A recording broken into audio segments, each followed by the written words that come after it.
Hello everyone, ভালো করে দেখো। এক্ষুনি কিন্তু আমার সাথে আমার জামাইয়ের সাথে কিন্তু খুব মারামারি লেগে যাবে, কারণ টাকা পয়সা নিয়ে। আমার জামাইবু এই বিয়েতে বড় একটা অভিনয় করছে। এখানে কিন্তু পুরোহিতের রোল আমার জামাইবুর। সত্যি আর এটা কিন্তু কোনো অভিনয় না, এটা কিন্তু বাস্তবই আমার জামাইবু কিন্তু তোমার ব্রাহ্মণ পুরোহিত। তো এখানে কিন্তু বিয়ে পড়ানো হচ্ছে। এবার তোমাদের মনে অনেক প্রশ্ন, হঠাৎ করে এটা কিসের বিয়ে, হঠাৎ বিয়ে?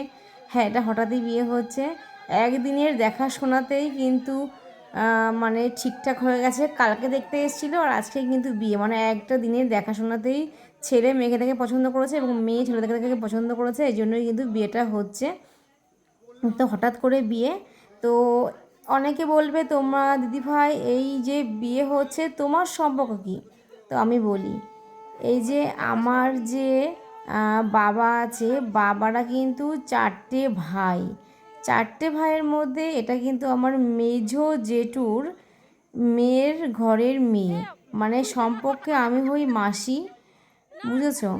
তো হঠাৎ করে কিন্তু আমার বোন যে থাকে, ও বাইরে থাকে, ও হঠাৎ ঘুরতে এসেছিল। ঘুরতে আসার একটাই কারণ যে আমাদের এখানে যে মানে আমার একটা অনুষ্ঠানে এসেছিলো, তো তখন ছেলে মেয়ে দুজনকে দেখে খুব পছন্দ হয়েছে। তারপরে কিন্তু হঠাৎ করে বিয়ে দেওয়া হয়েছে, কারণ আমার বোন আবার চলে যাবে বাইরে। তো এই জন্য ও চাইছে যে ও বাড়ি যাওয়ার আগেই ছেলে মেয়ের দু হাত এক করে দেবে। এই কারণে কিন্তু খুব চটজলদি বিয়ের আয়োজন করা হয়েছিল। এই দেখো, এটা আমার জ্যাঠাতো দিদি, এই যে আমি, এই যে কিন্তু আমার ভাইজি, এই যে দেখতে পাচ্ছ। আরও কিন্তু অনেকে আছে, অনেকে খুব খুব কিন্তু মজা হচ্ছে। একদিনের আয়োজন হলে হবে কি, খুব মজা হচ্ছে, খুব আনন্দ হচ্ছে, খুব মজা হচ্ছে। যাই হোক, আমি কিন্তু ভিডিওটা শেয়ার করতে একটু দেরি হলো, কিন্তু শেয়ার তো করেই ফেললাম। খুব সুন্দর। তোমরা কিন্তু হঠাৎ করে কিন্তু 1 বছর বা 6 মাস বা 2 মাস সময় নিলেও কিন্তু এত সুন্দর কিন্তু আয়োজন কিন্তু কখনো হয় না। এই দেখো, এই যে আমাদের মেয়ে আর জামাই, আর এই দেখো দেখো সবাই দেখছো বিয়ের, হঠাৎ করে বিয়ে হচ্ছে বলে সবাই কিন্তু দাঁড়িয়ে রয়েছে। আর বেশ কিন্তু বৃষ্টি হয়েছিল বিয়ের আগের দিন, এই জন্য কিন্তু সেভাবে যাই হোক প্যান্ডেল করা হলো না। আর দেখো বিয়ে হতে হতে কিন্তু কারেন্ট চলে গেছে। এদিকে কিন্তু আমাদের ফোনের ফ্লাক্স জ্বালিয়ে কিন্তু বিয়ের সম্পূর্ণ করা হলো। আর এই যে কাঁধে দেখছো গামছা, এটা কিন্তু আমার বড়দাদা।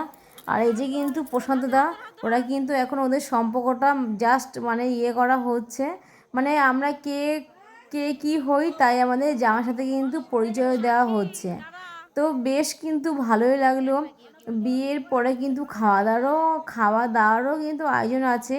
আর এই যে দেখতে পাচ্ছ ক্যামেরার সামনে চলে এলো, এই কিন্তু হচ্ছে ওই ছেলের বড়দি। তো এখানে কিন্তু দেখো কারেন্ট কিন্তু চলে গেছে, তো আমাদের দেখতে পাচ্ছ ফোনের ফ্লাক্স জ্বালিয়ে কিন্তু সম্পাদনটা করা হলো, কারণ বিয়ে প্রায় শেষের মুখে, শেষ প্রায় হয়ে গেছে, কিন্তু এখন সবার সাথে সবার মানে পরিচয় পর্বটা চলছে, এই আর কি। সত্যি মানে এরকম একদিনের সময় পেয়ে যে বিয়ে দেওয়া দিয়ে দিলাম, সত্যি খুব খুব মানে ভাবা যায় না। তো আমি তোমাদের বিয়ের ভিডিওটা পরের একটা ভিডিওতে তোমাদের সঙ্গে শেয়ার করব। এখন জাস্ট একটু অল্প স্বল্প করে আমি ছাড়লাম, কিন্তু পরের একটা ভিডিওতে তোমাদের পুরোটাই শেয়ার করবো, ঠিক আছে, পরের একটা ভিডিওতে। তো দেখো আমাদের এখানে সব বোনরা কিন্তু বসে আছি। তো বেশ কিন্তু ভালো লাগলো, একদিনের ইয়েতেই বিয়ে হচ্ছে। আরও কিন্তু অনেক লোকজন দেখতে এসছে নতুন বউকে, জামাইকে। তো তোমরা সবাই কিন্তু আশীর্বাদ করো যাতে এই দুজন যেন খুব সুন্দরভাবে সুখে সংসারে থাকতে পারে। আর দেখো ঠিক কিন্তু মায়ের মন্দিরের সামনেই কিন্তু বিয়েটা হচ্ছে, তো মায়ের আশীর্বাদ নিয়েই কিন্তু বিয়েটা হচ্ছে সবাই। আর তোমরা কিন্তু আশীর্বাদ করো, মা তো অবশ্যই করবে, সঙ্গে সঙ্গে তোমরাও কিন্তু আশীর্বাদ করো।